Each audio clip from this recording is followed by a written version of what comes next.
야담상회를 찾아주신 선비님들 감사드리옵니다.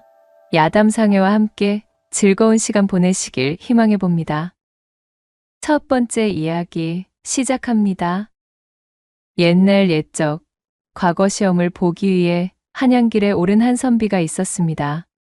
이 선비의 이름은 허청으로 그는 이번에 치러질 과거 시험을 응시하기 위해 3년을 꼬박 공부에 매진했던 자였습니다. 비록 허청이 아직까지 과거 시험을 통과하지 못해 관직 없는 선비였으나 그 심지가 곱고 불의를 보면 참지 못하는 심성을 지닌 올바른 사람이었지요. 게다가 옳은 일에 끼어드는 오지랖 또한 넓은 편이어서 그는 주변에서 벌어지는 마뜩찮은 일들을 그냥 넘기는 법이 없었습니다. 이번 시험길은 그 각오가 남다르니 발걸음이 더욱 무겁구나. 내 이번만큼은 반드시 정신을 일도하여 과거의 통을 받고 말리라. 이에 허청의 집안 형편이 그리 넉넉한 것은 아니었기에 그는 이번 시험에서 낙방하게 되면 자신에게는 더 이상 과거를 응시할 수 있는 기회가 주어지지 않을 것이란 사실을 아주 잘 알고 있었습니다. 그리하여 허청은 남다른 각오를 다지고 고향을 떠나온 참이었습니다. 과거 시험이 치러지는 한양을 향해 자신의 시골 고을에서부터 기나긴 여정길에 오른 허청은 딴 생각을 품을 겨를도 없이 바쁜 걸음을 놀려 부지런히 한양을 향한 길을 재촉하고 있었지요. 몇 날 며칠을 그렇게 걸어 여독이 온몸에 가득 쌓여있던 어느 날 어둑어둑해진 숲길을 힘겹게 걸어가고 있던 허청이 잔뜩 조바심을 내며 중얼거렸습니다. 어허, 이거야말로 큰일이로세. 내 분명 꼼꼼하게 셈을하여 여정길에 소요될 시간을 계산해 보았거늘 이거 아무리 보아도 중간에 길을 잘못 든 모양인 게야. 이미 해가 넘어가 버린 터라 제대로 된 방향으로 틀 수도 없을 노릇이고. 해가 떨어지기 시작한 주변은 한적하여 민가의 그림자도 보이지 않았고 해는 그 속도를 높여 산자락에서 자취를 감추기 위해 열심이었으니 허청은 애간장이 타들어가고 있었습니다. 과거 시험 응시를 위해 한양으로 길을 재촉하는 선비들은 제 걸음의 속도와 당도할 거리에 대한 대략적인 셈을 해두는 것이 기본이었습니다. 인근 민가의 주막이 나올 만한 간격을 미리 계산하여 걸어야 했으니까요. 주막이나 숙박에 대한 시설이 풍족하게 갖추어진 시절이 아니었기에 이를 꼼꼼하게 계산해두지 않고 무턱대고 걷다가는 바로 이 허청과 같이 노지에서 야숙을 해야 하는 상황이 비일비재했기 때문이었습니다. 선비된 자로 기나긴 밤 노숙을 하는 것 또한 그리 달가운 일은 아니었지만 설사 노숙을 한다 하더라도 더 큰 문제와 마주할 수밖에 없었어요. 그것은 바로 어둠을 틈타 활동을 개시하는 조선의 호랑이가 기승을 부리고 있던 시절이기 때문이었습니다. 깊은 산중에서 무턱대고 야숙을 하다가는 바로 이 호랑이의 한 끼 식사거리가 되기 십상이었지요. 해가 저 어둠이 드리워진 산길은 호랑이가 활동을 시작하여 내려오는 영역과 걸쳐진 경우가 많았습니다. 건장한 성인 남성이라도 이 호랑이의 앞발에 채여 물려가면 꼼짝없이 죽은 목숨이었습니다. 이 일을 어찌한드아.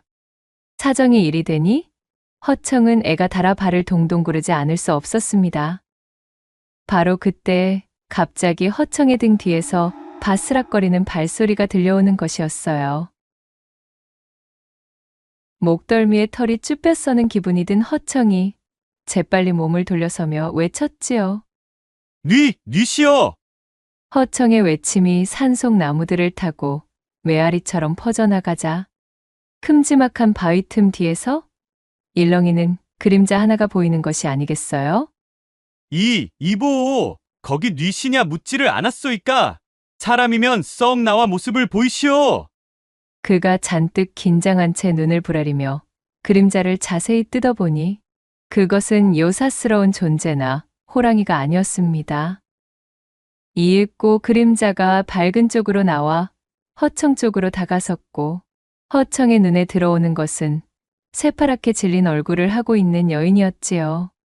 아, 아유, 깜짝이야. 선비님 목소리에 제 쪽이 더 깜짝 놀래버렸습니다요. 저야말로 숲길에서 웬 수상한 그림자 하나가 일렁거리길래 틀림없이 산적이다 싶어 몸을 숨기고 있었구먼요. 여인이 허청을 바라보며 핀잔하듯 떨리는 목소리로 중얼거렸습니다. 허청은 놀란 가슴을 쓸어내리며 여인에게 다가섰답니다. 어이구, 이거 놀라게 했다면 내 참으로 미안하게 되었소이다.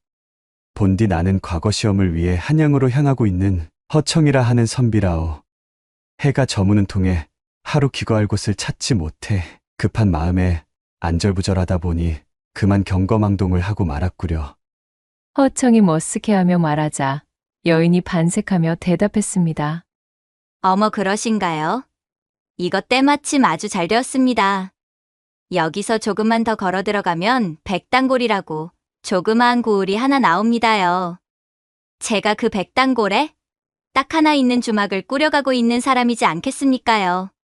저 역시도 건너고을에 볼 일이 있어 그것을 마무리하고 돌아오는 길이온데 날이 저물어 전전긍긍하던 차였으니 서로 길동무나하며 가면 알맞겠습니다요. 아니 그것이 정말이시오? 그렇다면 내 기쁜 마음으로 길동무를 해드릴 테니 부디 저희 길잡이를 좀 해주시구려. 어휴, 여부가 있겠습니까요, 선비님? 저는 삼내라 부르시면 씁니다. 그러하면 염치불구하고 선비님 신세를 좀 지도록 합지요. 여인의 말을 들은 허청은 기쁜 마음으로 그녀를 맞이했고 자신의 이름을 삼내라 밝힌 여인 역시 어두운 숲길을 홀로 걸어야 하던 차에 만난 든든한 남정네를 일행으로 두게 되어 안심하는 기색이었습니다. 두 사람은 이런저런 이야기를 나누며 어느새 땅거미를 넘어선 컴컴한 어둠이 내려앉은 숲길을 헤쳐 걸어갔지요. 이윽고 백단골에 당도하자 허청은 삼내의 안내를 받으며 한 주막에 들어서게 되었습니다. 선비님 덕분으로 어두운 숲길을 낭패 없이 잘 헤쳐나오게 되었습니다. 내 감사의 마음을 덧붙여서 오늘치 선비님 숙식대는 받지 아니었으니 마음 놓고 여독이나 푹 풀고 가시도록 하세요. 주모 덕분에 나 역시 노숙의 신세를 면하게 되었거늘 참으로 감사한 말씀이오. 그러하면 내 염치불구하고 주모의 호의를 기쁘게 받아들이겠소이다. 허청은 삼내의 배포에 활짝 웃으며 호의의 고개를 끄덕이곤 감사를 표하였습니다. 주막까지 함께 걸어오며 나눈 이야기와 그녀의 마음 씀씀이로 보건대 삼내는 심성이 악한 사람 같지는 않아 보였습니다.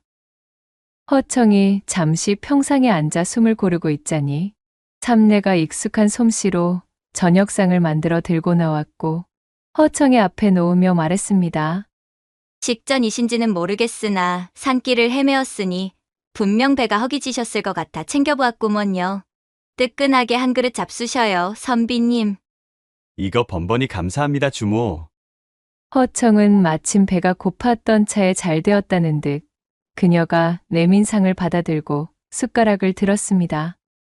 삼내는 허청의 상 옆에 조그마한 호리병과 소반을 내려놓고 허청이 식사를 하는 동안 자신은 홀짝홀짝 술 한 잔을 곁들이기 시작했지요. 두 사람은 길을 걸어오는 동안 채 못다한 이야기를 마저 나누며 더욱 친밀해졌습니다. 삼내가 건네는 술을 받아들어 얼큰하게 잔을 돌리니 허청은 점점 더 그녀의 호탕한 성미가 마음에 들기 시작했지요. 주모, 내 주모의 성미를 보건대 필시 이곳에서 돈방석에 앉을 귀인이시오. 사람 응대가 이리 사근하니 이곳에 머물지 않을 손님이 없겠다 이 말이오. 얼씨구 칭찬에 몸둘 바를 몰라 낯이 다 간지럽소만. 모든 객손이 다 선비님과 같이 저를 후하게 평해주는 것은 아닙니다. 세상살이가 제 뜻대로 흘러가면야 더없이 좋겠다만 그게 어디 그렇게 된답니까? 안타깝게도 저는 이 마을 여편네들에게 아주 오지게도 찍혀 주막이 박살나기 직전입니다요. 뭐라? 아니 찍히다니? 대체 그것은 또 무슨 소리여? 허청의 물음에 그녀는 땅이 꺼져라 한숨을 내쉬었지요. 허청은 구슬피 늘어놓는 삼내의 이야기에 귀를 기울였습니다. 그녀가 전해주는 이야기를 종합해보니 젊은 나이에 남편과 사별한 삼내는 이런저런 숱한 고생 끝에 겨우 이곳 백단골의 자리를 잡은 이후 마지막이라 생각하고 주막을 세우게 되었던 것이었습니다. 그녀는 본디 상대의 아픔과 연민, 그리고 속 깊이 골아있는 마음들을 읽어내는 재주가 신통했고, 사람을 대할 때 싹싹하고 친절한 응대가 몸에 배어 있었기에, 거기에 매료된 나그네들 덕분으로 나날이 장사가 번창하고 주막이 알려지게 되었지요. 그리하여 마을의 사내들에게 주모와 이야기를 나누다 보면 10년 묵은 채증이 확 내려간다던가, 허심탄회 속마음을 내비치면 마치 명예와도 같이 답답한 부분을 어루만져 주더라 등등. 점점 이 주막의 주모인 삼내에 대한 입소문이 번지고 말았던 것입니다. 안 그래도 가장의 무게와 녹록지 않은 삶의 무게에 지칠 대로 지쳐있던 사내들이 하나둘 삼내를 찾아와서는 탁배기와 국밥을 팔아주며 그것을 핑계로 그녀와의 대화에 마음의 위안을 얻고자 하였고, 친절과 사근사근함, 그리고 삼내의 특출난 능력이 더해져 그녀에 대한 소문은 날개가 돋은 듯 더욱 퍼져나갔습니다. 그녀의 제법 반반하였던 용모도 한몫 거들었기에 저작거리 파다하게 내려앉아 있던 소문은 그 기세를 불려 눈덩이처럼 격가지가 자라게 되었어요. 삼내를 보기 위해 많은 사내들이 찾아오는 통의 주막은 늘 국세통이었습니다. 허나 문제는 개중 태반이 이미 혼인을 한 사내들이었다는 점이었지요.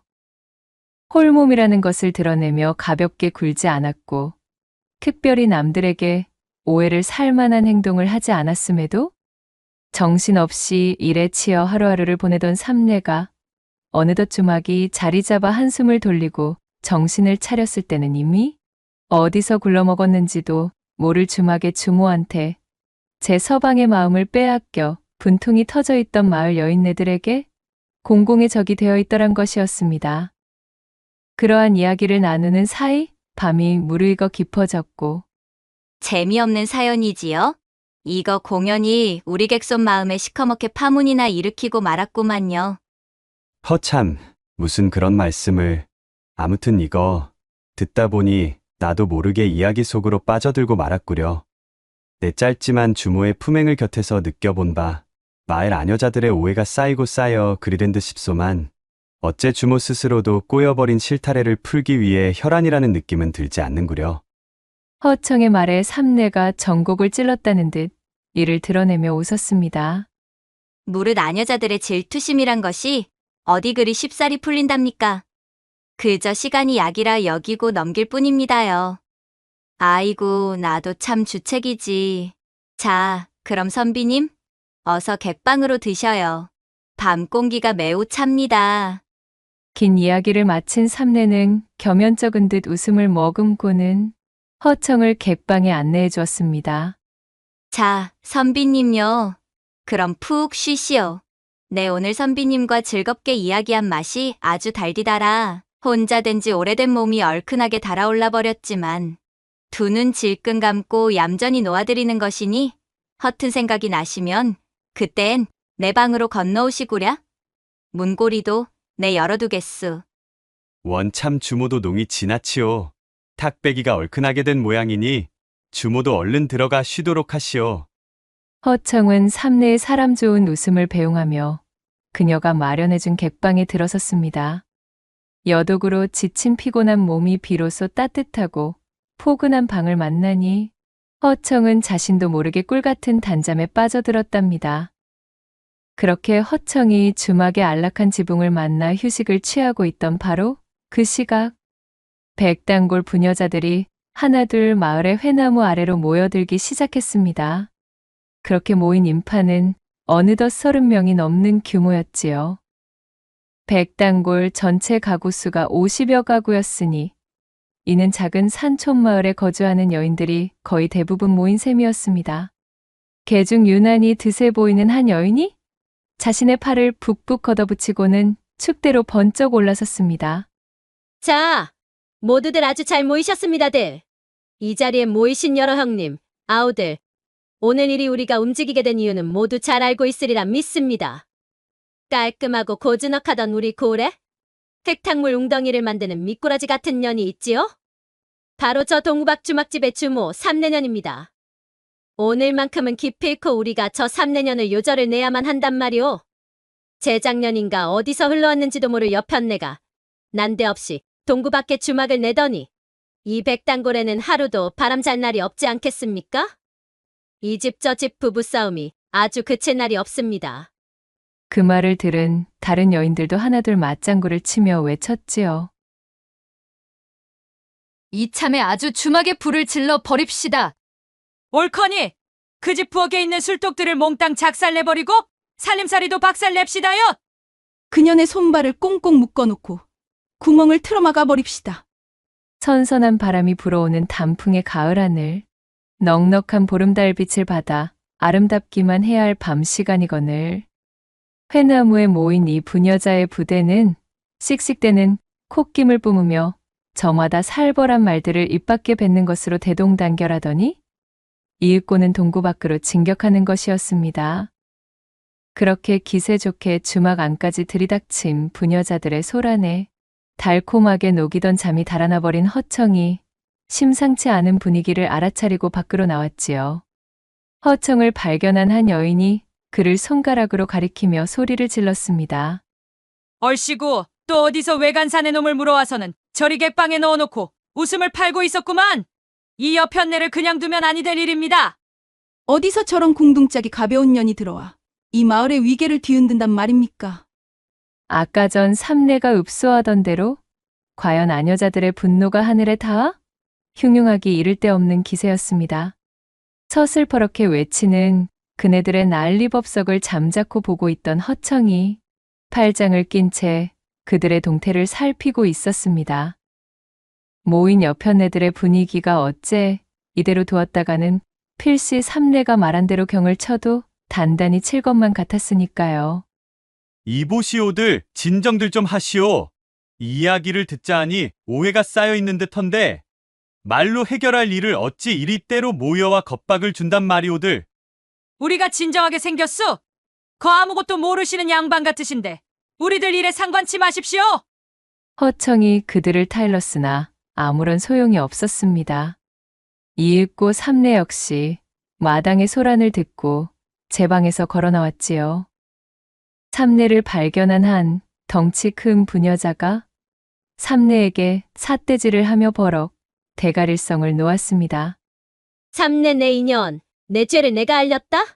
그리고는 마치 그것이 신호였다는 듯 부녀자 일행들은 다짜고짜 그녀에게 달려들어 치도곤을 놓기 시작했습니다. 삼내는 이미 각오했다는 듯 그들의 성화에 반항하거나 변명할 생각도 없어 보였습니다. 처연한 표정으로 그저 좋을 대로 하라는 듯 자포자기한 모양새였지요. 그것을 보다 못한 허청이 대노하여 크게 일갈하며 그녀들을 뜯어말렸지요. 아니 이것들 보시오. 이것이 대체 무슨 짓들이오. 도저히 더는 보아줄 수가 없으니 멈추지 않는다면 나 역시 가만히 있지 않을 것이오. 꼿꼿이 서서 밤하늘이 찢어져라 고함을 지르는 허청의 기세에 삼내의 옷을 찢어발기며 그녀를 바닥에 눕히던 백단골 온 동네 여자들이 말 한마디 못하고 어안이 벙벙한 모습으로 멈춰섰습니다. 허청이 분노에 찬 얼굴로 말을 이어나갔지요. 내 자세한 사정을 모르는 외지인이라고는 하나 이것 하나만큼은 잘 알겠소. 여기 이 주모는 댁들에 비해 빼어나게 젊은 것도 아니고 그렇다고 용모가 견줄 수도 없을 수준으로 빼어난 미색도 아니오. 그럼에도 불구하고 당신들의 남편들이 어째서 이 주모의 면을 보기 위해 찾는지 궁금하지 않으시오들?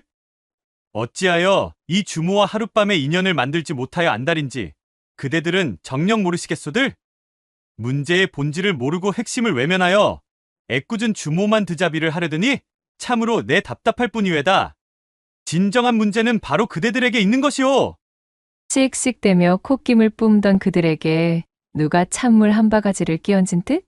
허청의 일갈 앞에 그들은 대꾸 한마디 없이 조용했습니다. 그것은 마치 전곡이라도 찌른 듯한 형국이었습니다. 허청은 기세를 몰아 더욱 열변을 토했지요.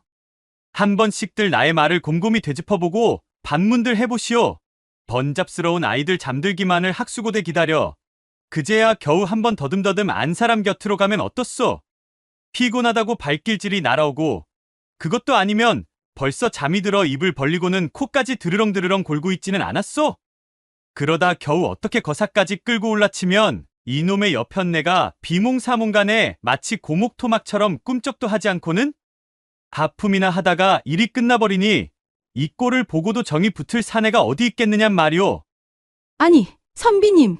그것이 어디 우리만의 잘못이라는 말씀이시오? 허청의 말에 한 여인이 그간 쌓인 울분을 내뱉듯 억울함을 토로했지요. 허청은 이해한다는 듯 조용히 고개를 끄덕이며 말을 이었습니다. 물론 아주 잘 알고 있소이다. 새벽같이 일어나 밥 챙기랴, 칭얼거리는 자식들 챙기랴, 거기다 농사일까지 돕느라 저녁상만 물리면 몸이 천근만근 가라앉을 테지요. 눈꺼풀에 납을 올린 듯 무거워 비몽사몽이 되는 것 또한 100번 1000번 이해하는 바이오. 허나 그럴수록 사내의 마음을 꽉 틀어지는 자만이 안방 살림을 휘어잡는 것 아니겠소이까? 지아비와 운우를 나눌 때 가지를 벌린 썩은 고목이 아닌 진정한 예인이 되는 법을 깨우쳐 본다면 과연 그때도 지금과 같은 고단한 생활이 계속되겠소? 허청은 한참 동안이나 마루에 서서 그녀들을 내려다보며 일장훈계를 이어갔고, 처음에는 기세등등하게 들이닥쳤던 부녀자 부대는 마루 아래서 허청을 올려다보며 꿀먹은 벙어리가 되어 있었습니다. 그렇게 찍소리도 안 나오는 사이 허청이 주모를 향해 손짓하며 말했지요. 그리고 그것은 바로 이 주모를 통해 배우면 되는 것입니다. 예로부터 통치를 하는 자는 배움을 게을리하는 자 위에 군림한다 하였소이다. 이렇게까지 이야기를 하였음에도 그저 질투심과 개간에 눈이 멀어 한 세월 남이나 헐뜯다가 끝내고 싶으면 그리들 하시오. 허나 내 말을 이해한 사람들은 아마도 내일부터 다른 행보로 이 주모를 찾아오겠지요. 그러니 오늘은 이만 모두 썩 물러들 가시오. 허청이 버럭 일갈하며 꾸짖자 아낙네들은 저마다의 얼굴을 흘끔거리며 눈치를 보다 쭈뼛쭈뼛 하나둘 제 집으로 돌아가 버렸고, 입을 떡 벌리고 허청의 행동거지를 지켜보고 있던 삼내가 반색하며 다가왔지요. 아니 선비님요. 대체 그러한 웅변솜씨는 어디다 숨겨두고 있었답디까? 참으로 저 흉흉하기 짝이 없던 여편네들이 혀를 말아감추고 꿀을 먹은 벙어리가 되다니. 내 평생 이러한 광경은 또 처음입니다 그려. 어허, 과찬이 지나치시오. 그저 주모의 인덕에 이끌려 주제넘게 도운 것이니 기분이나 상하지 않았으면 좋겠소이다. 허청이 제 머리를 긁적이며 대답하자 주모가 너덜거리던 제 옷가지를 정리하며 응수했지요. 기분이 상하다니요? 오히려 혼자인 저를 업수히 여기지 않고 이리도 저희 사정을 돌보아 주시니 오히려 기분이 들떠 다른 생각까지 들지 않겠습니까? 그리도 사내의 마음을 휘어잡는 예인에 대하여 빠삭하시니 어디 인연의 기회도 한 번쯤 시험해보는 것도 좋겠지요. 그렇게 말한 삼내가 셀쭉 웃으며 허청의 옷깃에 자신의 손을 가져다 대었고, 그것을 본 허청이 짐짓 턱기침을 하며 점잔을 빼자 삼내는 그의 손을 이끌고 제일 아랫목이 따뜻한 방으로 그를 인도하는 것이었지요. 그렇게 두 사람은 한바탕 부녀 부대가 휩쓸고 간 뒤 조용해진 주막 안을 시끌벅적하게 데우며 세 차례가 넘는 걸출한 시간을 가지게 되었고, 허청은 그야말로 주모의 기회가 그저 말뿐임이 아니었음을 뼈저리게 느끼는 때를 보내게 되었습니다.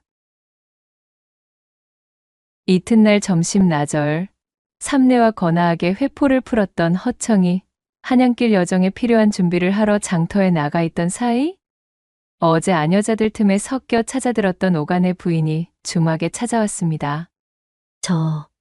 그것이 그러니까 형님 안에 계시오? 네 이것 좀 들어보시라 가져왔소이다.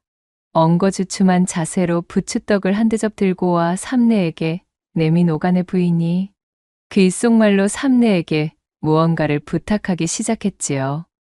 그녀의 귓속말을 가만히 듣고 있던 삼내가 활짝 웃으며 대답하는 것이었습니다. 이거야 원사람도 참. 그리도 나를 미워할 시간에 진작 찾아오지 그랬었나. 그런 것이라면 내 틀림없이 가르쳐 줄 수 있지. 삼내가 씩 웃으며 대답하고는 오간의 부인을 데리고 한참이나 방중술 강의를 펼치는 것이었습니다. 그렇게 강의를 들은 오간의 부인은 얼굴을 벌겋게 물들인 채 기대에 찬 표정으로 삼내에게 연신 인사하며 돌아갔고, 오간의 부인이 가자마자 동구 밖에 40 넘은 서초 씨 부인이 인절미를 싸가지고 주막을 찾아오는 것이었습니다. 아우님 계시는가? 바쁘지 않으면 나 좀 잠깐 봄세. 그녀 역시 겸연쩍은 얼굴로 인절미를 내밀고는 한참 동안이나 삼내에게 개인 교습을 받고 활짝 미소를 지으며 돌아갔지요.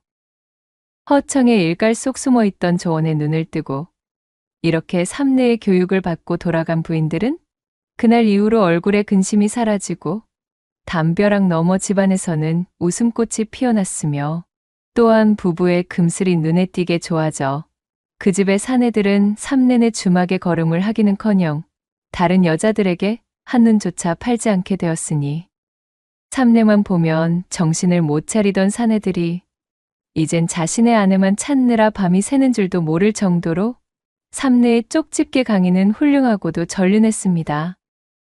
이것이 입소문을 타고 무섭게 번져 금세 백당고를 점령하였지요. 며칠이 지나고 허청이 한양길로 나설 시기가 도래하자 주막 앞은 삼내의 강의를 듣기 위해 찾아온 백당골 부인들로 발디딜 틈이 없었습니다. 그녀들의 손에는 입을 것, 먹을 것, 기타 사치품부터 엽전까지 삼내에게 바칠 뇌물들이 한아름 들려 있었습니다. 허청의 말대로 삼내는 어느덧 백당골의 주적에서 베갯머리 일의 해결사로 등극하게 된 것이지요. 그렇게 허청은 삼내를 도와 주막의 번성과 그녀의 안녕을 도모하였고, 삼내는 허청을 은인으로 삼겠다며 과거를 보고 돌아오는 길에 다시 제 주막을 들러준다면 일전의 밤과는 비교도 할 수 없는 묵직한 보은으로 허청에게 보답하리라 약속하며 웃어 보였습니다. 선비님 덕택에 저희 먹고 사는 문제가 안정되었으니 꼭 저와 우리 주막을 기억해 두셨다가 다시 들러주셔요.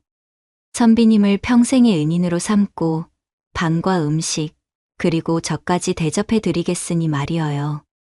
알겠소. 네 그리 하겠소이다. 자, 주모.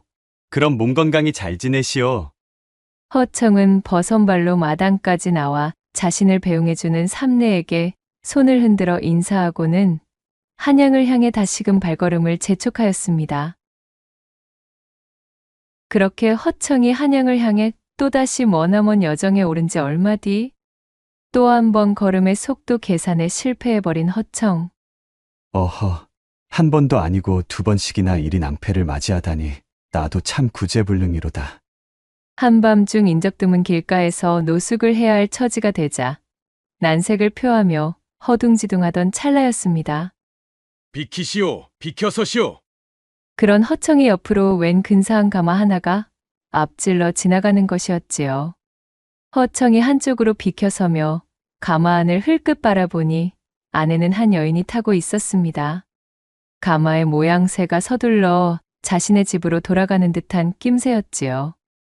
오라, 참으로 다행이로다. 이 앞으로 나아가면 인가가 있나 보구만. 노숙 신세를 면할 수 있다는 기대에 허청은 걸음을 재촉하여 가마를 쫓아가기 시작했습니다. 그렇게 허청이 가마를 쫓아간 지 머지않아 어느 큼지막한 기와집 한 채가 그의 눈앞에 나타나게 되었고, 대문 앞에는 가마꾼과 그 안에 타고 있던 여인의 것으로 보이는 발자국들이 어지럽게 남아있는 것으로 보아 가마의 목적지도 분명 이 집이었음이 틀림없었습니다. 이리 오너라. 과거길을 재촉 중인 한양행의 한선비여. 하룻밤 신세를 부탁하려 하니 부디 문을 열어주시오. 과거 시험 응시생의 선비들이 한양길로 향하는 도중 이렇듯 날이 저물어 묵어갈 곳이 필요할 때 방문하게 되면 응당 손님방을 내어주고 식사를 제공하는 것이 보편적이었습니다. 그것을 허청도 잘 알고 있었기에 나온 행동이었지요. 허청의 목소리를 듣고 대문이 열리며 주인장의 모습을 드러냈습니다. 오호라, 과거길에 오른 선비님이시군요. 자, 고생이 많으십니다. 어서 안으로 드시지요. 허청이 마당으로 들어서며 주인장에게 감사 인사를 전하려 그의 얼굴을 살펴보는데 집주인의 표정에 깊은 수심이 짙은 것이 어쩐지 예산 일이 아닌 듯 보였답니다. 헌데 주인장, 어찌 그리 얼굴에 수심이 가득하십니까? 이거 어쩐지 신뢰를 끼치는 것 같아 마음이 편치 않아 그러합니다. 아니요. 그런 것이 아니외다. 사실은 그것이 말입니다. 주인장은 고개를 저으며 안쪽의 방을 향해 처연한 시선을 던지고는 말을 이었습니다. 공교롭게도 집안에 그리 좋지 않은 우환이 있어 말이지요. 혼인한 지 얼마 되지도 않은 하나뿐인 나의 아들이 그만 정체도 모르는 작자의 손에 죽임을 당하였지 뭡니까? 하염없이 시간만 흐르고 있으나 아직 범인은커녕 작은 단서조차도 잡지 못한 상태라오. 관아에서도 그저 조사 중이니 기다리라는 말만 되풀이하고 있으니 내 너무도 괴로운지라 그것이 얼굴에 씌여 있는 모양이요. 허청은 하필 제 아들의 초상을, 그것도 불미스러운 일을 당한 아들의 초상을 맞이한 주인의 집에 묵게 된 것이 조금 편치 못하였지만 그렇다고 바깥에서 노숙을 해야 할 처지에 만난 지붕이었기에 가릴 처지가 못 되었지요. 이거 참으로 송구스럽습니다. 심려가 크신 분께 더듬 면이 서지 않는군요. 염치불구 집안에 누가 되지 않도록 조용히 묵어가겠습니다. 그렇게 허청은 조금 긴장한 채 이 집에서 하룻밤을 지내게 되었답니다. 참경은 깊어가고 잠자리는 편안했지만 어쩐 일인지 허청은 잠을 이루지 못하고 있었습니다. 한참을 이리저리 뒤척이던 그는 몸을 일으켜 마당으로 나와서 신선한 밤바람을 쐬며 머리를 식히고 있었지요. 헌데 그런 허청의 눈에 수상하기 짝이 없는 그림자 하나가 들어왔습니다. 바로 담벼락을 월담하고 있는 어느 건장한 형체였답니다. 아니 이리도 야심한 시각에 이 무슨 수상하기 짝이 없는. 허청은 놀란 마음에 즉시 사람을 부르려다 말고 퍼뜩 어떤 생각이 미쳐 입을 닫고 조용히 그림자를 쫓기로 마음먹었지요. 분명 이 집안에서 벌어진 우환과 관계가 있으리라 짐작했기 때문이었어요. 그림자는 살금살금 발끝을 세워 조심스럽게 집 안으로 들어가고 있었고 허청 역시도 그림자가 자신을 눈치채지 못하도록 만전을 기해 뒤를 따르고 있는데 이것이 아무리 보아도 그림자가 향하는 방향이 수상한 것이었습니다. 재물을 노리는 도적이었다면 안채의 방향으로 향해야 맞을 것인데 이 그림자는 너무도 익숙하게 별당 쪽을 향하여 확고히 발을 놀리고 있었지요. 노리는 것이 무엇이든 별당이 목적지라는 점은 이 집안의 내부 사정을 잘 알고 있는 자임이 틀림없어 보였답니다. 게다가 그림자가 향한 별당으로 가까이 가니 이 집안에 당도하기 전 허청을 지나쳤던 가마가 문 앞에 놓여 있는 것이 아니겠어요? 가마 안에서 보았던 여인은 정황상 분명 이 집안의 며느리, 즉 죽임을 당한 아들과 혼인하여 과부가 된 여인일 터였습니다. 가마를 확인한 그림자에서 낮은 웃음소리가 들려왔지요. 그리고는 이곳이 제 목적지가 맞다는 듯 별당 안으로 훌쩍 들어가는 것이었어요. 어찌 이리 해괴한 혹여나 과부의 신세가 된 안악을 보쌈해 가려는 작자인가. 대강의 사태를 파악했다고 여긴 허청이 이번에야말로 사람을 부르려는데 아니 웬거려? 별당체 안에서 시시덕대며 웃음을 나누는 소리가 들려오지 않았겠어요. 이를 의아히 여긴 허청이 문 밖에 귀를 바짝 대고 안쪽의 소리를 염탐하자 월담한 그림자는 몹쓸 짓을 벌이려 침입한 자가 아닌 처음부터 이 과부 여인과 정을 통하기 위해 들어온 면식의 사내였습니다. 두 남녀는 서로에게 흠뻑 취해 농밀하기 그지없는 사랑을 나누며 밤을 적시기 시작했습니다. 그 광경을 지켜보는 허청은 참으로 입맛이 쓰게 느껴지는 것이었어요. 참으로 풍비박산의 집안이로구나. 이 무슨 해괴한 추태란 말인가. 제 남편을 일반적인 죽음으로 보낸 것도 아닌 마당에 추모는커녕 외간 사내를 불러들여 이러한 말종의 일을 벌이고 있다니. 내 과거에 통과하여 벼슬을 얻게 된다면 반드시 이 집안에 들러 이 과부 며느리의 난잡한 행실을 단죄하고 말리라. 허청이 혀를 차고는 몸을 돌려 제 방으로 돌아가려던 바로 그때 방 안에서 잔뜩 흥에 취해 있던 사내의 목소리가 들려왔습니다. 내 드디어 당신과 일이 한 이불 속으로 들어와 정을 통하고 있으니 참으로 감개무량하오. 일이 이라지도 쉽게 흐를 줄 알았다면 좀 더 일찍 이 집안의 아들놈을 해치울 걸 그랬지 무어요. 그대의 부탁대로 그대의 남편을 처리했으나 관에서도 전혀 우리에 대한 단서를 잡지 못하고 있지를 않수이까? 이 말을 들은 허청의 눈에 분노가 가득 실렸습니다. 천인공로할 일을 사주한 며느리와 그것을 실행한 정부가 한 통속으로 움직인 범죄였던 것이었지요. 내 어찌 이 파렴치한 것들의 실태를 목격하고도 그냥 넘길 수가 있겠는가. 허나 지금의 내 신부는 그저 과거 시험을 목전에 둔 선비 나부랭이일 뿐. 이 사실을 당장 주인장에게 전한다면 분명 일정의 차질이 생길 터이니 허청은 반드시 과거에 합격하여 이곳으로 돌아와 불의를 밝히고 아들의 억울한 죽음을 풀어줄 생각이었습니다. 그런 마음을 먹고 이를 갈며 조용히 방으로 돌아온 허청은 불편한 마음으로 쿵쾅거리는 염통을 부여지고 겨우 잠이 들었지요. 꿈속에서 한양으로 향하는 오솔길을 걷고 있던 허청은 맞은편에서 걸어오는 다른 한 선비를 만나게 되었습니다. 허청과 가까워진 선비가 반갑게 인사를 건네왔어요. 여기에서 유생차림의 선비님을 다 만나보게 되는군요. 한양으로 향하는 분이시오? 예, 그렇소이다. 내 과거 시험을 위하여 한양으로 가는 중이지요.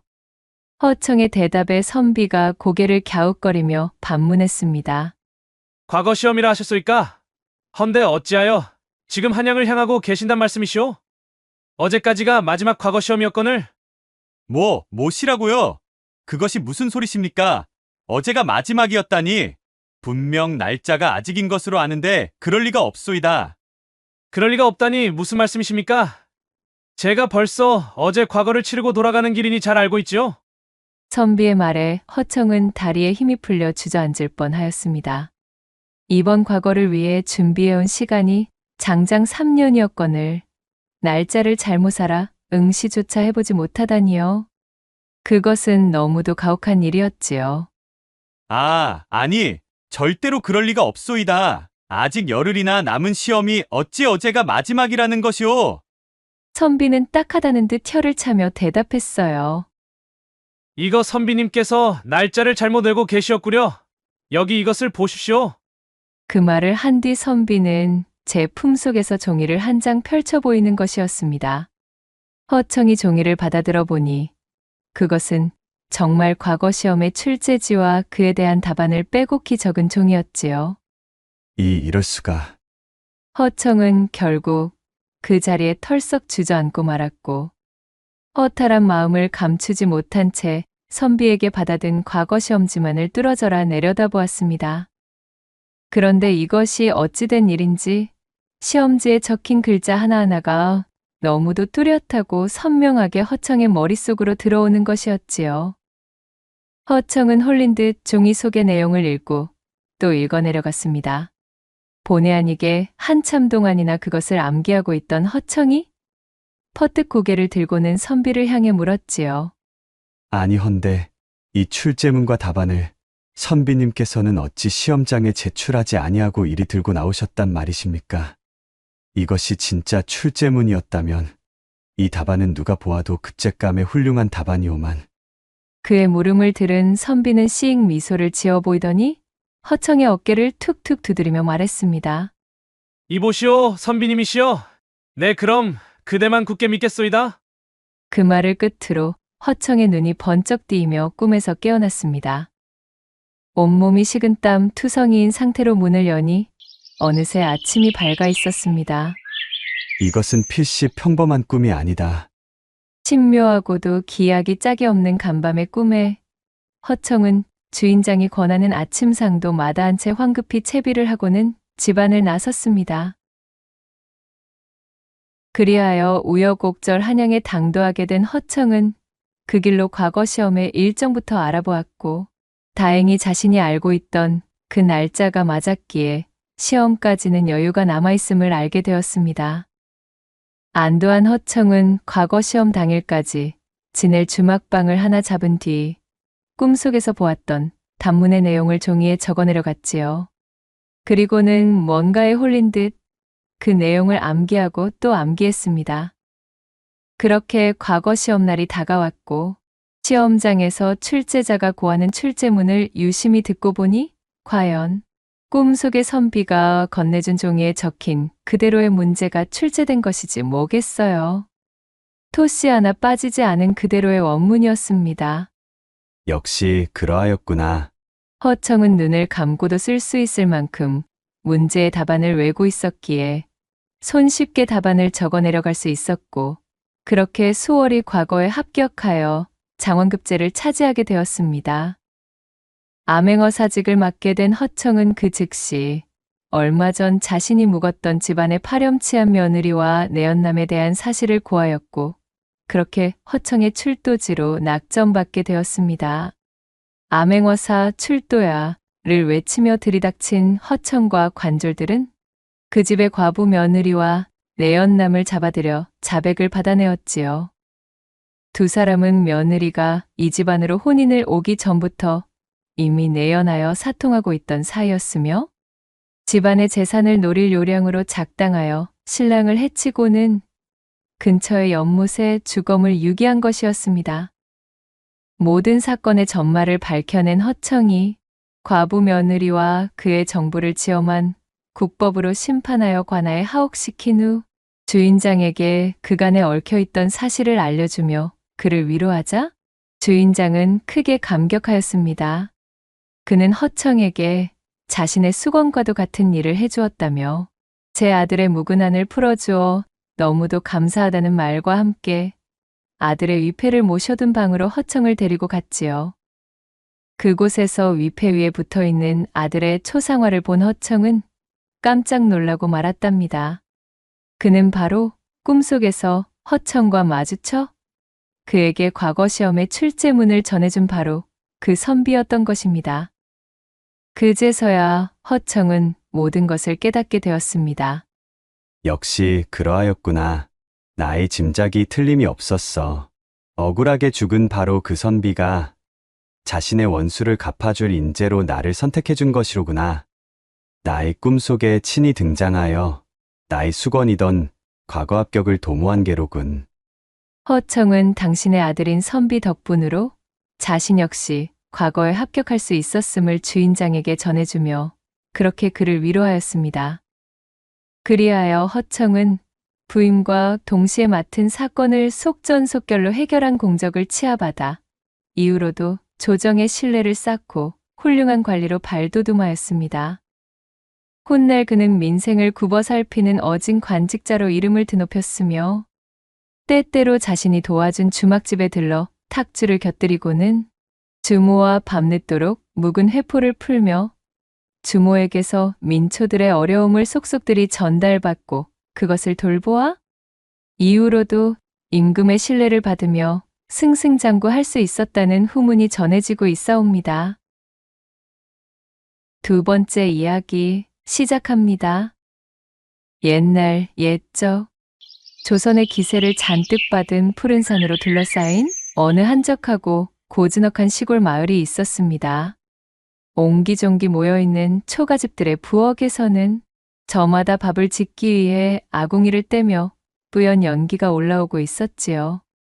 반면 마을 어귀의 흙길에서는 떠들썩한 소년들의 목소리가 들려오고 있었습니다. 바로 마을의 유명한 중마고우였던 병필과 부사였어요. 이 두 소녀는 하루 종일 요란하게 마을을 헤집고 다니며 한바탕 신나게 놀고 있었습니다. 병필아, 개섞어라. 이번에야말로 잡히면 내 녀석을 아주 혼쭐 내줄 테야. 부사가 작대기를 흔들어대며 앞서 뛰는 병필의 등 뒤를 향해 고함을 쳤습니다. 부사야. 너희 그 느려 터진 뜀박질로 내 털끝이라도 잡을 수 있을 성 싶니? 어디 한번 실컷 덤벼봐라, 이놈. 부사의 성화에 병필 또한 질세라 부사를 놀려대며 약을 올렸어요. 저 자식이, 얌마, 너 오늘 잡히면 가만 안 놔둘 줄 알거라. 다른 사람이 언뜻 들으면 다툼처럼 들릴 수도 있는 소리였으나 같은 마을에서 한날에 태어나 형제처럼 함께 자라며 지지고 볶아온 세월이 깊었던 두 사람에게는 그저 친분을 과시하는 일종의 유의와도 같았습니다. 한참을 그렇게 동네가 떠나가라 뛰어놀던 두 사람이 숨을 고르며 땀으로 흠뻑 젖은 몸을 움직였지요. 바로 근방의 개울가로 가서 멱을 감기 위함이었습니다. 부사 이 예의도 없는 녀석아.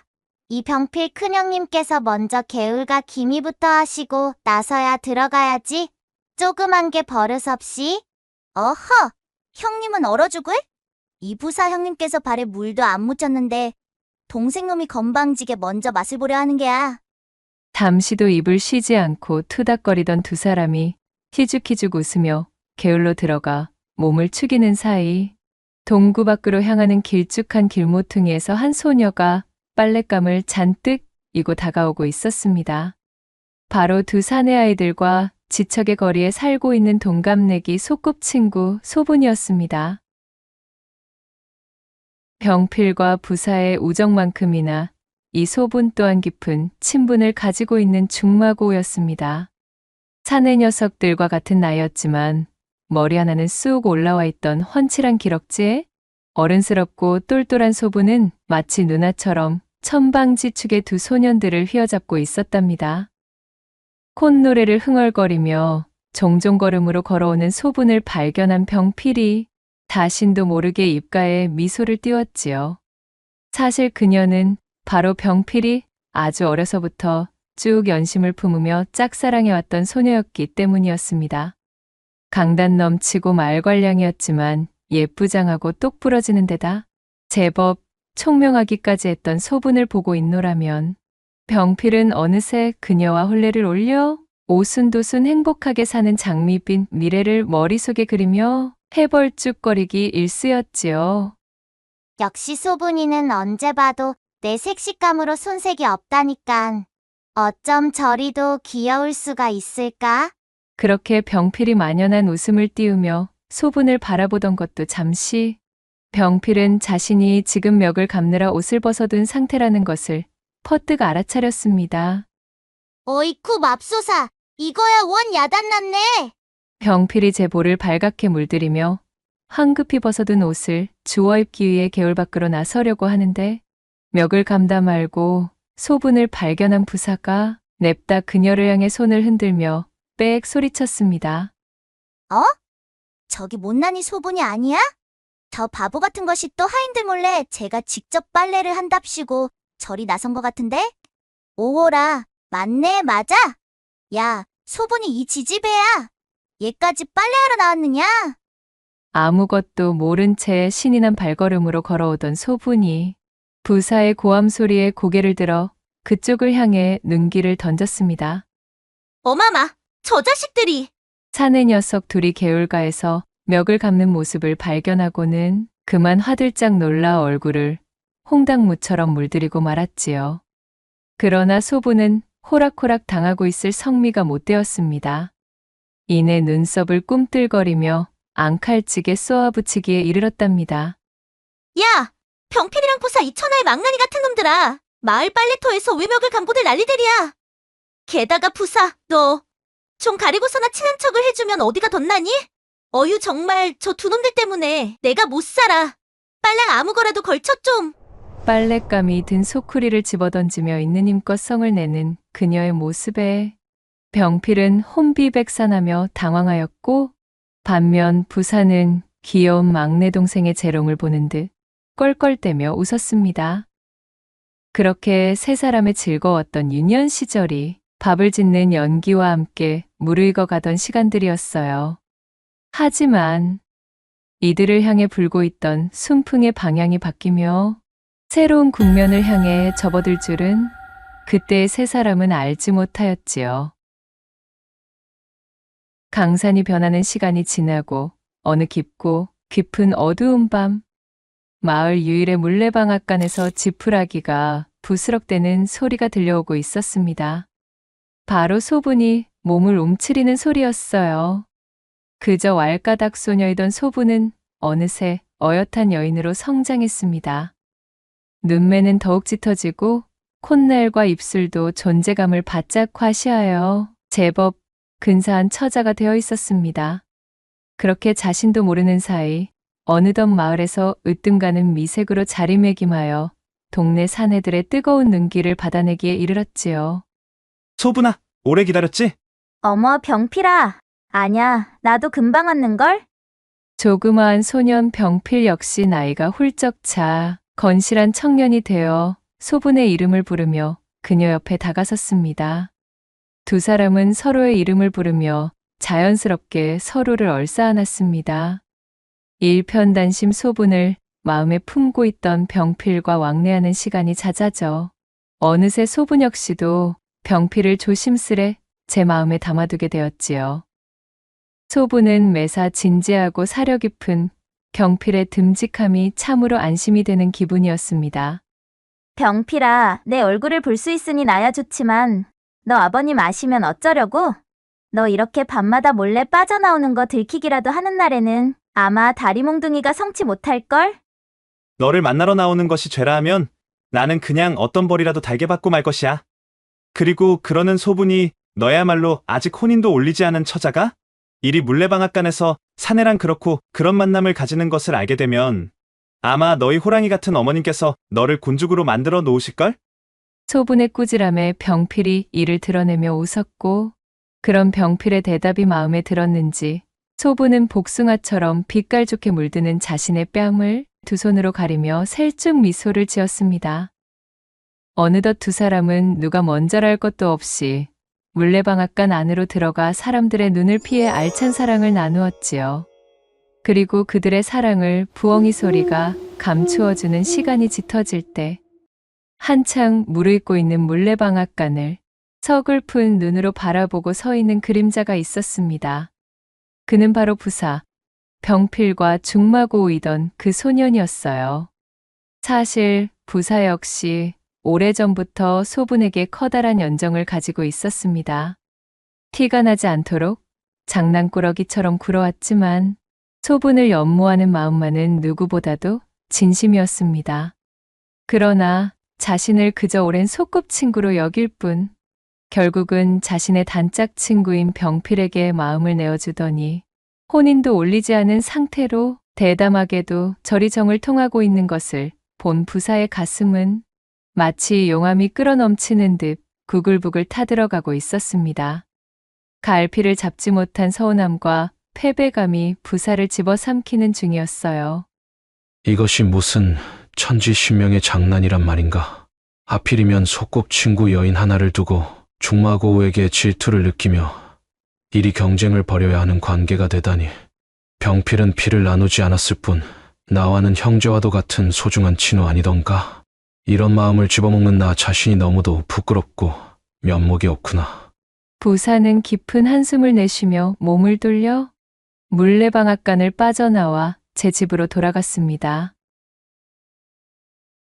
병필은 성격이 온화하고 예의가 배어있는 데다 어릴 적부터 신원서판 또한 뛰어났기에 마을 사람들에게 신임을 받고 있는 유망한 청년이었습니다. 부사 역시도 친구인 병필의 됨됨이를 알고 있었기에 소분을 향한 마음이 걷잡을 수 없이 깊어질수록 더더욱 괴로움에 힘겨워하던 중이었습니다. 도련님, 안색이 좋지 않으십니다. 어디 편찮으시기라도 하신지요. 그러던 와중 시름이 깊던 부사의 곁으로 다가온 한 여인이 진심으로 부사를 걱정하며 물었습니다.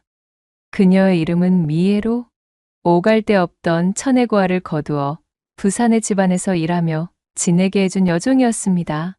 아니다. 괜찮단다. 걱정하지 말거라. 허나 도련님, 쇳내가 보기에는 이리 밤바람이 매서운데 근심 가득한 얼굴로 반시진째 움직이질 않으시니 그저 너무 걱정이 되옵니다. 미애의 걱정 어린 말에도 부사는 밤하늘만 올려다볼 뿐 대답이 없었습니다. 도련님, 미애는 부사의 집안에 큰 은혜를 입었다는 사실을 늘 가슴에 새기고 있었어요. 그 마음이 무럭무럭 자라 이제는 지나칠 만큼 커졌기에 언제나 제게 따뜻하게 대해준 부사를 향한 이룰 수 없는 마음까지 남몰래 품고 있었지요. 부사를 위해서라면 미애의 충심과 연심은 무슨 짓이든 할 수 있을 지경이었습니다. 그리고 그녀는 제 주인인 부사가 무엇 때문에 이리도 힘겨워하고 있는지를 아주 잘 알고 있었습니다. 자신의 중마고우와 정을 나누고 있는 소분이라는 여인, 바로 그녀 때문이라는 것을 말이지요. 처음 그 사실을 알게 되었을 때 미애는 질투심에 휩싸여 견딜 수가 없었습니다. 감히 자신의 도련님이 품어주신 마음을 알아주지도 않고 도련님의 가장 친한 사내와 보란 듯 시시덕거리는 꼴이 너무도 분했지요. 그러다 이제는 그런 해픈 계집에게 홀랑 빠져 오랜 친우인 자신의 도련님까지 괴롭게 만드는 병필에게까지 그 분노가 닿아 있는 상태였습니다. 물론 이는 온전히 미애 혼자만의 착각이자 편견이었지만 부사를 향한 맹목적인 애정과 질투심에 눈이 먼 그녀에게는 변치 않는 진실로 굳어진 것이었지요. 한숨이 깊은 부사의 뒷모습을 바라보며 미애는 다짐했습니다. 감히 우리 도련님의 마음을 저토록 아프게 만들다니 용서할 수 없음이야. 우리 도련님은 저리도 힘겨워하시는데 그것들은 신이 나서는 방탕하게 어울리고 있다니. 도련님을 대신해서 반드시 그것들에게 복수할 테다. 이를 갈며 서슬퍼런 눈빛을 뿜는 미애의 얼굴에서는 휘영청 뜬 밤하늘의 달빛조차도 베어낼 정도의 살기가 맺혀 있었습니다. 그러던 어느 날이었습니다. 이른 아침부터 마을의 선앙당에 사람들이 모여 웅성대고 있었습니다. 이 선앙당은 마을에서 매우 신성시 여기는 장소로 제 아무리 지체 높은 양반 가문이라도 산신과 선앙님의 노여움을 살 수 있다는 두려움 때문에 결단코 함부로 건드리지 않는 곳이었지요. 그런데도 선앙당 입구에 영험한 수령이 높은 신목 주변에 둘러져 있던 금빛 새끼줄과 장신구들이 간밤 감쪽같이 없어지지 않았겠어요. 모여든 사람들의 얼굴엔 불안감이 가득했습니다. 아니 대체 어떤 놈이 이 귀한 것을 겁도 없이 함부로 건드린 것이여? 이러다 신목에 부정이 옮아서는 동티라도 나버리면 마을에 화를 입기 쉽상대 말이여. 아, 그러니까 말이에요. 참말로 이것을 어쩌면 좋을지 모르겠어요. 정말! 사람들은 마을에서 신목으로 극진히 모시고 있던 나무에 둘러놓은 귀중한 금줄이 없어지자 선왕님의 화를 초래하여 마을에 큰 흉사가 닥치게 될까 두려워하였습니다. 그렇게 공포에 잠식된 마을 사람들이 사리분별이 되지 않는 상태로 흉흉한 분위기가 이어지고 있을 때 인파의 틈에서 조용히 입을 다물고 있던 미애가 슬그머니 앞으로 나서 말했지요. 제가 어젯밤 소피를 보러 밖에 나왔다가 선앙당으로 향하는 길목에서 수상한 그림자를 보았던 것도 같아요. 아니 왜야? 미애 이거사 그것이 사실이더냐? 누구냐? 누가 이런 짓을 벌였어? 얼굴을 보기라도 한 것이야? 마을에서 가장 권세가 드높던 박첨지가 녹이 서린 얼굴로 물었습니다. 한양과 개성의 고위관직자들과 거상의 연줄이 닿아있던 그는 이 작은 마을에서 거의 절대적인 권력을 가지고 있었습니다. 게다가 자신의 부와 명예가 바로 이 선앙당과 선앙신에 대한 믿음에서 나왔다고 굳게 여기는 자였기에 반드시 범인을 잡아 치도곤을 놓으려 혈안이었지요. 미애는 속으로 씩 웃으며 말했습니다. 그것이 말씀드리기가 조금... 내 이연, 바른 대로 구하지 않으면 내 너를 매우 족쳐서라도 이 천인공노할 짓을 저지른 범인을 반드시 찾아낼 것이다. 한패거리로 엮여 신정모진고초를 겪고 싶은 것이냐? 경을 치지 않으려면 썩 그 주둥이를 여러 이실 짓고 하는 것이 좋을 것이니라. 주변에 모여든 사람들도 가세하여 미애를 압박하기 시작하였고 맹목적인 공포감으로 아수라장이 된 분위기에 미애는 제 계획대로 되어가고 있음에 만족하며 거짓말을 술술 뱉어내기 시작했습니다. 아이고, 천부당만부당한 말씀입니다. 셋내는 절대 이 일과 관련이 없으니 살려주셔요. 분명 그것은 병필 도련님이었습니다. 두 눈으로 똑똑히 보았습니다.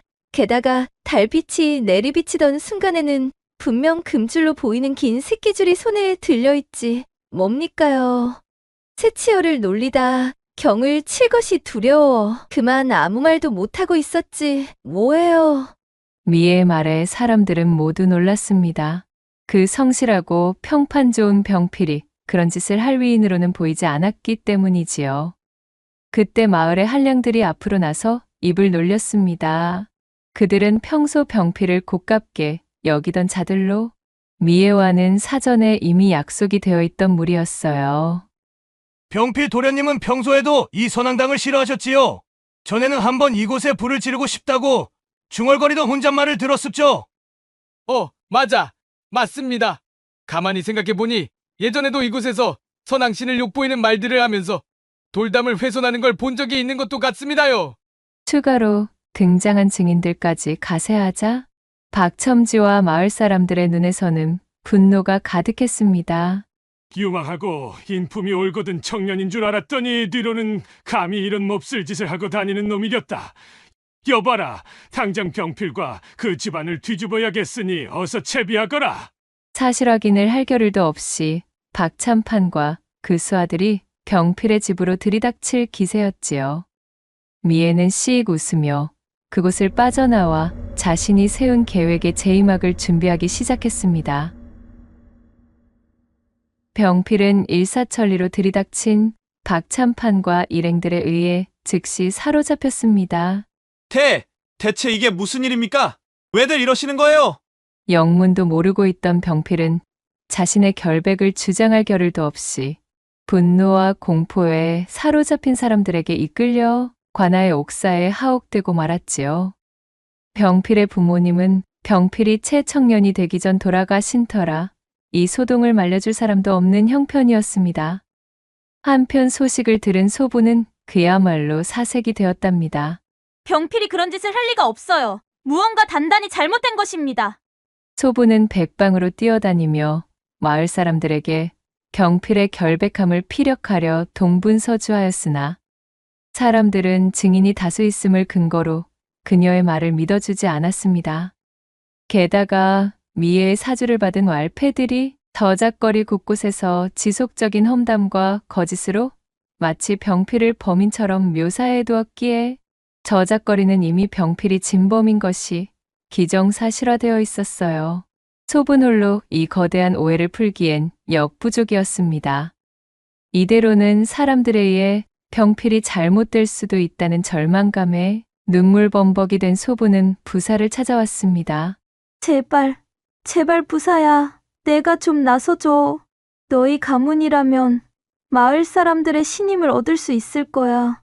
병필이 그런 짓을 꾸미지 않을 사람이라는 건 부사 내가 더욱 잘 알지 않아? 소분아, 이 일단 진정해봐. 이러다 너까지 잘못되겠구나. 창백해진 소분을 부축하며 부사가 말했지요. 부사의 눈에 비친 그녀의 모습은 턱 밑까지 닿은 숨을 헐떡이며 오로지 병필을 위해 악에 바쳐 애를 쓰고 있었습니다. 눈물로 얼룩진 소분의 얼굴은 가녀리면서도 애틋했고 또한 지독하게도 아름다웠으며 단 한 번도 자신에게는 보여준 적이 없는 표정을 하고 있었습니다. 이런 빌어먹을. 처음에는 이 거대한 오해에서 비롯된 촌극을 바로잡아 중마고를 곤경에서 구하고자 하는 마음이었으나 소분의 이 모습을 본 부사는 문득 엄청난 질투심이 자신을 덮치고 있음을 깨달았습니다. 병필을 위해 이토록이나 진심이며 자신은 돌보지 않는 그녀의 모습에 병필에 대한 막연한 부러움, 질투, 분노, 그리고 말로 형언할 수 없는 감정들이 소용돌이치고 있었습니다. 그렇지만 병필이 진짜 범인이 아니라는 증거가 있는 것도 아니자. 소분이 너도 잘 알고 있겠지만 마을 선앙당과 관련된 죄인들은 우리 고을에서는 중죄인으로 취급되는 사안이야. 이런 일에 잘못 뛰어들었다가는 병피를 두둔한 너나 나까지도 화가 번질 수 있다는 걸 알아야 해. 뭐? 지금 그게 무슨 소리야? 부사 너 진심으로 하는 말이니? 다른 사람은 몰라도 부사 너만은 병필이를 믿어줘야지. 우리는 오랜 친구잖아. 잊었어? 오랜 친구? 소분의 날선 대답을 들은 부사의 심장에 벼락이 치듯 비수가 내리꽂혔습니다.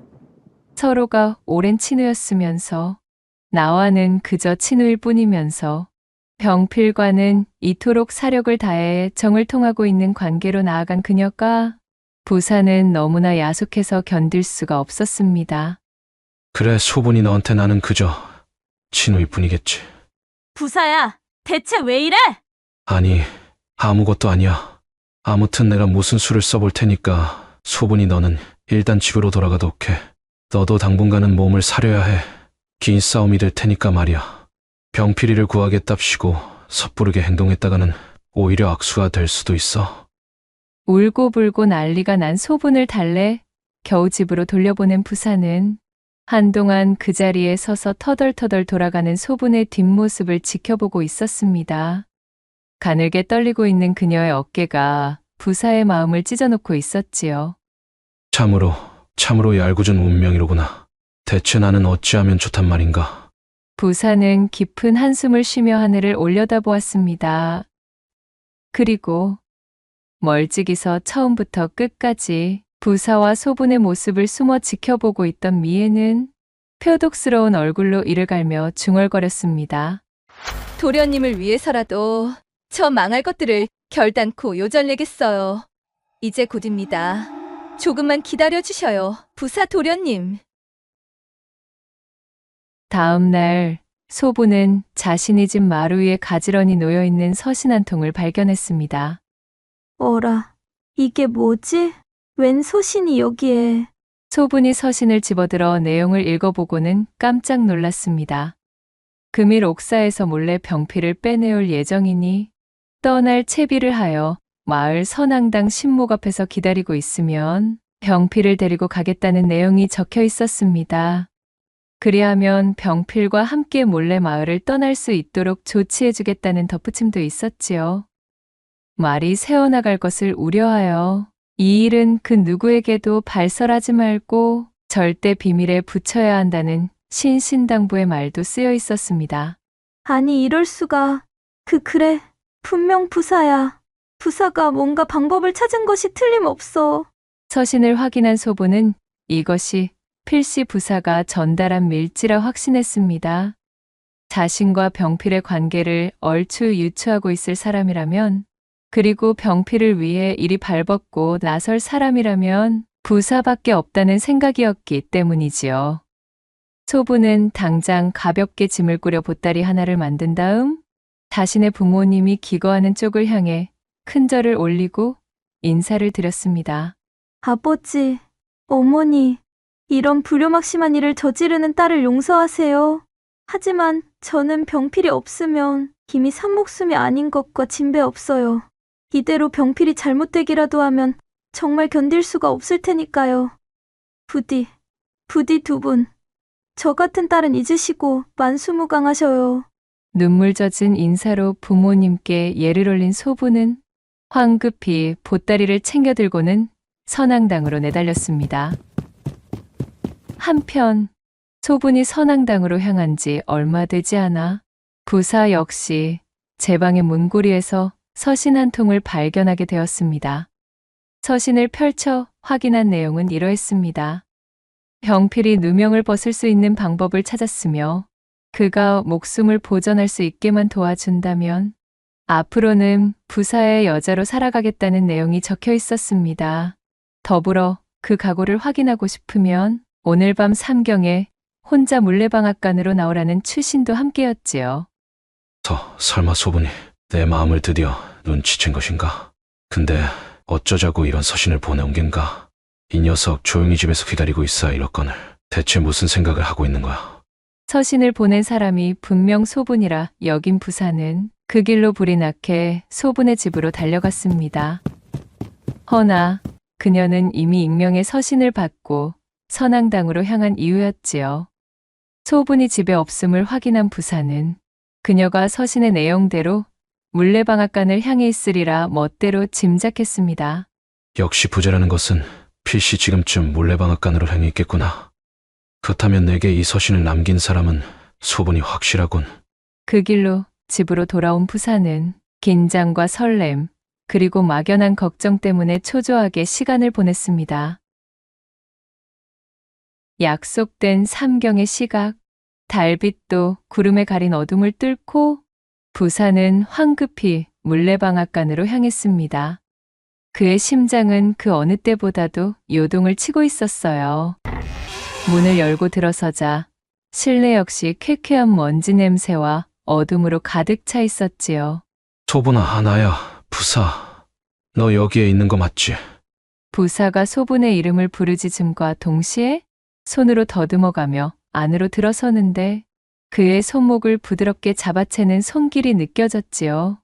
여인의 소나기가 느껴진 부사가 반갑게 소분의 이름을 부르려는 찰나였습니다. 소분, 아, 그 순간 부사의 입술을 빠르게 덮치며 여인의 그림자가 그에게 매달려왔고 품 한가득 여인의 형체를 껴안은 형국의 부사는 그대로 집더미 위로 쓰러지고 말았습니다. 소분아, 잠깐만.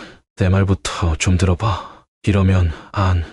부사가 제품에 매달린 그림자를 떼어내며 외쳤으나 그럴수록 그림자는 더욱 부사의 품 안을 파고들며 그를 완강히 껴안고는 입맞춤을 해댔습니다. 꿈에 그리던 소분을 제품에 안게 되었다. 여긴 부사는 머릿속이 너무나도 어지러웠지요. 더 이상 이성을 유지할 여유도 이유도 그에겐 남아있지 않았습니다. 부사는 그대로 제품 안에 파묻혀 있는 그림자를 와락 껴안으며 그간 품어온 연심을 마치 활화산이 폭발하는 듯한 모양새로 그렇게 무아지경의 사랑을 나누기 시작했습니다. 소분아, 나는 정말이지 이날만을 기다려왔단다. 줄곧 너를 내 마음속에 품고 있었어. 부사의 기쁨 어린 목소리에 여인의 그림자는 응답이라도 하듯 밀착하여 그의 사랑을 받아들였지요. 반면 마을의 선앙당 신목 앞에서는 숨을 헐떡이며 주변을 두리번거리는 여인이 있었으니 바로 소분이었습니다. 그녀는 바짝 긴장한 얼굴이 되어서는 서신의 내용대로 병피를 구출한 부사가 오기만을 기다리고 있었지요. 이윽고 저만치의 수풀에서 바스락거리는 인기척이 들려왔고 소리를 들은 소분이 반갑게 몸을 돌리며 외쳤습니다. 부사야? 부사니? 병필이는 어떻게? 그러나 반가움에 잔뜩 커진 소분의 동공을 보기 좋게 비웃기라도 하듯 그녀의 앞에 나타난 것은 경필도 부사도 아니었습니다. 바로 미애의 사주를 받아 지금까지 물밑에서 움직이던 왈패 무리들이었지요. 엄마, 진짜네? 미애 그 계집애 말 맞다나? 참말로 이 으슥한 선앙당의 겁도 없이 혼자서 나와 있구먼. 미애 그 천하의 독종이 그래도 대굴박 하나는 기똥차게 굴린다 이 말이지? 이게 도대체 웬 떡이여? 아, 당연히 이 시간만을 기다리며 그동안 미의 그곳에 말 같지도 않은 귀찮은 부탁들을 잠자코 들어주고 있었던 것인데 안 나와 있으면 얼마나 서운할 뻔했어. 어차피 저 계집이 여기서 자취를 감춘들 지금 옥에 갇혀있는 병필이 놈과 엮일 것이 두려워 마을에서 도망친 것으로 이야기를 짜맞추면 되는 것이라고 미애가 그러지 않았는가. 그 말인 즉슨 소분이 저 계집은 오늘 우리의 마음대로 요리해도 무방하다는 소리지. 그랬습니다. 이는 모두 미애가 꾸민 계략이었습니다. 소분에게 보낸 서신은 부사가 아닌 미애가 보낸 것이었지요.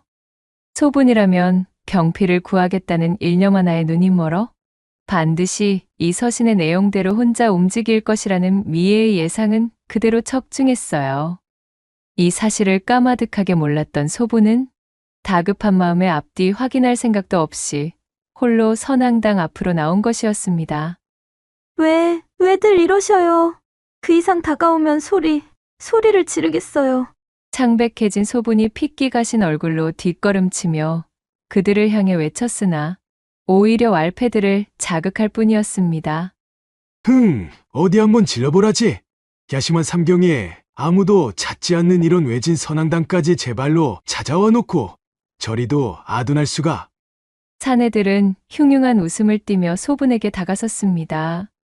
키득거리며 재빨리 다가선 왈패들은 그 길로 소분의 입을 틀어막고는 신목 뒤로 끌고 갔습니다. 그리고는 예전부터 침을 흘리며 벼르고 있던 소분에게 자신들의 음험한 욕구를 풀어대기 시작했지요. 삼경이 훌쩍 넘은 선앙당 깊은 숲속에서는 부엉이의 구슬픈 울음소리가 소분에 찢어지는 비명소리를 묻어버리고 있었습니다. 이게 도대체 어떻게든.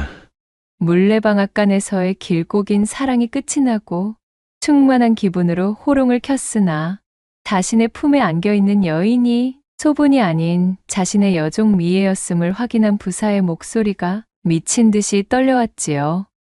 도련님, 셋내가 드디어 오랫동안 품어오던 염원을 오늘 밤 풀었습니다. 이젠 정말이지 죽어도 여한이 없습니다요.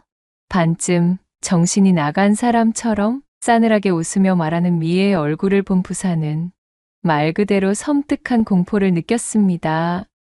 자신의 여종에게 농락당했다는 분노보다도 맹목적인 목적 하나에 심취해 어리나간 듯한 얼굴로 이리도 무서운 계략을 꾸민 미애에 대한 두려움이 더 컸지요. 아니 설마 그렇다면 내가 꾸민 짓이란 말이냐? 이제까지의 모든 사건들이 전부 미애 너의 계략이었다는 말이더냐? 내가 어떻게 감히? 부사가 배신감에 치를 떨며 소리치자 미애가 눈알을 굴리며 대꾸했습니다. 일전에도 말씀드렸지요. 저는 도련님이 아파하시는 모습은 제가 죽는 것보다도 견디기 힘들다는 것을 말입니다요. 도련님을 아프게 만드는 것들을 절대 용서할 수가 없지요. 물론입니다. 절대로 용서할 수는 없는 법입니다요. 자, 도련님. 이제 셋내는 몸도 마음도 모두 도련님의 것이 되었어요. 그간 도련님께서 그토록 애를 태우셨던 바로 이 물레방앗간에서 말이지요. 셋내 참으로 여한이 없습니다. 감히 양반자 제분을 탐한 천것이라고 지금 당장 목을 치셔도 저는 기꺼이 받아들이겠어요. 소분이는 지금 어디에 있느냐? 도대체 무슨 짓을 꾸민 것이야? 부사는 치밀어 오르는 화를 주체하지 못하고 미애에게 달려들었고 한참의 실랑이 끝에 미애의 저고리 속에서 사라졌던 신목의 금주를 발견했습니다. 역시 미엔 이려 범인이었구나. 참으로 이리도 지독할 수가. 대체 어쩌자고 선앙당의 신목을 건드린 것이냐? 진정 너에게 닥칠 화가 두렵지도 않았더냐? 도련님을 제품으로 안을 수 있었는데 그까지 화가 무엇이 두렵겠어요. 자, 도련님. 이제 도련님의 마음을 아프게 한 그 잡것들은 싹 잊고 저와 함께 새로운 삶을 꾸려나가요. 저라면 도련님이 원하시는 것은 그 어떤 것이라도 따를 준비가 되어 있어요. 셋내는 도련님만의 것이어요. 자, 어서요.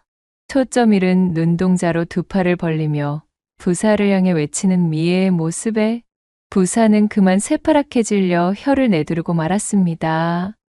그는 몸을 일으켜 물레방앗간을 나서며 소리쳤지요. 당장 소분이 어디 있는지 고하지 않으면 나는 이 자리에서 혀를 깨물어 버릴 것이야. 그러니 어서 말하거라. 소분은 어디에 있느냐?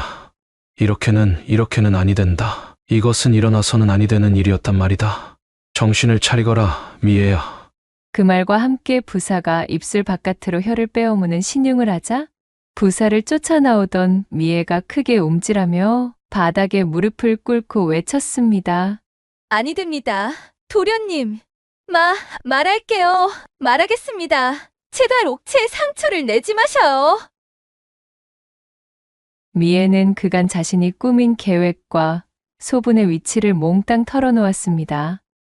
미애의 말을 모두 들은 부사는 깜짝 놀라며 몸을 돌려 선앙당을 향해 뛰어가 버렸지요. 일말의 지체나 망설임도 없이 자신을 버려두고 선앙당을 향해 달려가는 부사의 뒷모습을 본 미애는 쓰디쓴 웃음을 지으며 중얼거렸습니다. 마지막 순간까지도 도련님은 그 잡것의 안위를 걱정하시는군요. 허나 도련님은 오롯이 제가 먼저 품게 되었으니 이것으로 도련님은 영원히 저의 것이 되었습니다. 쇳내는 그것으로 모든 목적을 이루었어요. 앞으로도 쇳내는 영원히 도련님의 곁에 남아있겠어요. 차갑게 웃음을 뱉은 미애는 품속에 있던 금주를 꺼내들고는 물레방앗간의 대들보를 올려다보았습니다. 잠시 후 물레방앗간에서는 둔탁한 소리가 들려왔고 이후로 미애의 인기척은 들리지 않았습니다. 한편 부사는 선앙당으로 향하는 길목에 서서 때마침 마주친 마을의 술라대원에게 간략히 사정을 설명했습니다. 지금까지 일어난 마을의 사건에 관한 내막과 진범, 그리고 현재 선앙당에서 큰 화를 입었을지도 모르는 소분에 대한 이야기를 전해주었습니다. 자신이 선앙당으로 향하는 동안 관아에 이를 알려 관졸들과 함께 와달라 부탁한 부사는 정신없이 내달려 선앙당으로 향했지요. 제발 무사히만 있어다오. 부사는 한때나마 그릇된 마음을 품어 미애에게 속아 욕심을 부린 것으로 인해 소분에게 화가 미칠 것이 견딜 수 없이 두려웠지요. 그는 달리는 동안에도 소분이 무사하기만을 빌고 또 빌었습니다. 이윽고 선앙당의 신목 앞까지 도착한 부사가 턱 밑까지 차오른 숨을 거칠게 몰아쉬며 정신없이 소분의 이름을 불러대었습니다. 소분아, 어디에 있느냐? 소분아. 자신의 부름에도 아무런 대답도 없이 쥐죽은 듯 고요하기만 한 숲속의 스산함이 부사의 심장을 옥죄어오고 있었습니다. 그렇게 신목 뒤를 돌아서려는 바로 그때 맙소사, 이게 어찌된 일인가요? 하마터면 부사는 너무 놀라 까무러칠 뻔하였습니다. 신목의 굵은 나뭇가지들이 마치 촉수처럼 숲을 향해 뻗어나와 있었고 나뭇가지 끝에는 소분을 헤아려던 왈패 두 사람이 마치 그물에 걸린 물고기처럼 온몸이 나뭇가지에 엮여 혀를 길게 빼물고 싸늘한 주검이 되어 있었던 것이지요. 괴이하고 흉측하기 이를 데 없는 현장의 모습에 부사는 엉덩방아를 찍고 말았고 그러다 문득 저 앞에서 정신을 잃은 채 쓰러져 있는 소분을 발견하였지요. 소분아. 부사가 기어가다시피 소분을 들쳐안으며 외쳤고 잠시 후 소분은 가늘게 눈을 뜨며 정신을 차렸습니다. 그녀의 얼굴은 창백하게 질려 있었지요. 부사야. 대체 이게 어찌된... 부사가 소분을 안아들며 그녀의 상태를 살펴보자 옷매무새가 조금 흐트러지긴 했지만 상처난 곳이나 험하게 다뤄진 모습은 보이질 않았습니다. 소분아, 괜찮니? 다친 곳은 아무 일도 없었던 게야? 분명 큰일을 당할 뻔하였는데 그 순간 신목이... 소분은 어지러워하면서도 몸을 일으켜 신목을 가리켰고 그 순간 신목의 주변에는 스산하고도 섬뜩한 바람이 신목과 선앙당을 휩쓸며 지나갔지요. 선앙당의 부정한 일을 저질러서 그만 신목에게 화를 당한 거야. 부사는 왈패들의 주검을 바라보며 낮게 중얼거렸고 이윽고 길목 끄트머리에서 횃불이 일렁이며 관졸들과 마을 사람들이 뛰어오는 소리와 함께 두 사람은 그만 정신을 잃고 혼절하고 말았습니다. 모든 내막을 알게 된 박첨지와 마을 사람들은 병피를 옥사에서 꺼내주며 거듭 사죄의 말을 전했습니다. 이거 참으로 미안하네. 정황도 따져보지 않고 이리도 엄한 사람에게 누명을 씌우다니. 네, 참으로 면목이 없네 그려. 약소하네만 사죄의 의미로 앞으로 자네들의 미래에 필요한 자금과 여타 지원을 내 결단코 아끼지 않음세. 박첨지와 주민들은 진심으로 사과의 뜻을 내비쳤고 다시 만나게 된 병필과 소부는 서로를 힘껏 껴안으며 뜨거운 기쁨의 눈물을 흘렸지요. 먼 발치에서 그 모습을 씁쓸하게 바라보고 있던 부사는 더 이상 자신은 그 두 사람의 곁에 있을 자격이 없다 여기게 되었습니다. 삿된 마음으로 소분을 품으려던 사실, 그리고 중마고우의 곤경에 눈을 감으려 했던 사실, 제가 데리고 있던 여종의 모함으로 두 사람에게 큰 고초를 겪게 했다는 사실까지, 그 모든 것들이 부사를 고통스럽게 했습니다. 부디 행복하길 바란다. 병필아 그리고 소분아. 부사는 병필과 소분의 진심 어린 행복을 빌며 그 길로 출가를 하여 속세를 등지고 깊은 산속의 암자로 들어가 승려의 길을 걷게 되었습니다. 병필과 소분은 다사다난했던 마을과 사람들에게서 벗어나 박첨지가 지원해준 금전과 인맥을 이용하여 강원도의 깊은 산골 외딴 곳에 새로운 터전을 잡고는 그곳에서 조촐하게 혼례를 올리고 서로를 위하며 조용히 살아갔지요. 한편 미애가 눈을 감았던 물레방앗간에는 꽃잎이 아주 새빨간 들꽃이 하나 피어올랐는데 아주 먼 훗날 속세를 등진 부사가 눈을 감을 무렵 그가 지내던 암자에는 이 들꽃과 똑 닮은 꽃들이 암자의 주변을 붉게 물들여 수놓았다고 전해지며 그 뿌리가 참으로 깊고 깊어 어지간한 장정들이 뿌리를 뽑으려 해도 쉽지가 않았기에 사람들은 이 새빨간 꽃을 두고 혈루아라 불렀다는 후문이 옵니다. 낭독해드린 이야기가 선비님들 마음에 드셨다면 구독과 좋아요, 댓글로 야담상회를 응원해 주셔요. 늘 잊지 않고 야담상회를 찾아주시는 여러분들 시청해 주셔서 참으로 감사하옵니다.